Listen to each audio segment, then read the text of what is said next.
Vous écoutez Les Secrets de chez nous, un podcast présenté par l'Indépendant et proposé par Philippe Congar.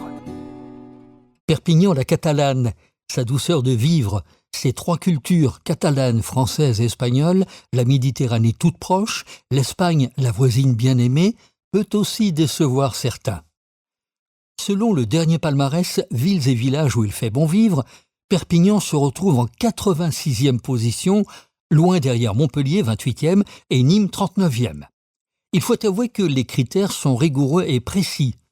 187 critères pour 11 catégories.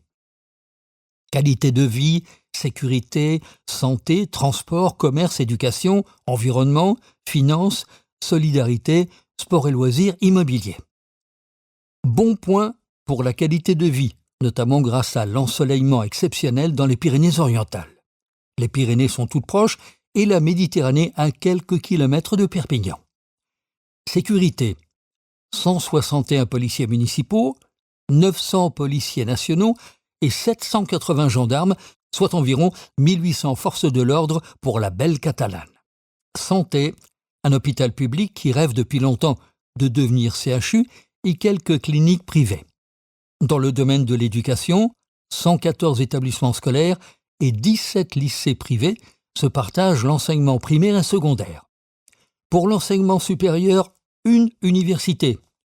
Perpignan Via Domitia, avec 130 formations pour 700 étudiants. L'emploi est en majorité composé de TPE, très petites entreprises, dans les services et le tourisme. Les emplois saisonniers sont nombreux dans le secteur de l'agriculture. À Perpignan, il est difficile de circuler à vélo. Les transports urbains sont souvent critiqués. Après 19h, le service est très réduit. Le dimanche, peu de bus. Train, les relations sont nombreuses et bien desservies.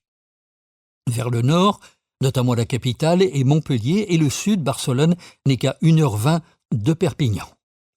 Quant à l'aéroport Perpignan-Rivesaltes, depuis longtemps, les difficultés persistent. Peu de destinations, billets trop chers. Nombre de Perpignanais préfèrent se rendre à Montpellier ou à Barcelone.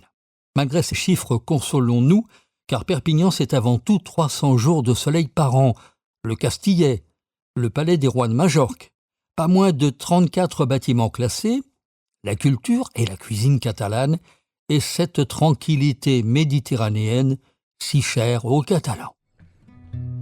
C'était Les Secrets de chez nous, un podcast présenté par l'Indépendant et proposé par Philippe Congar.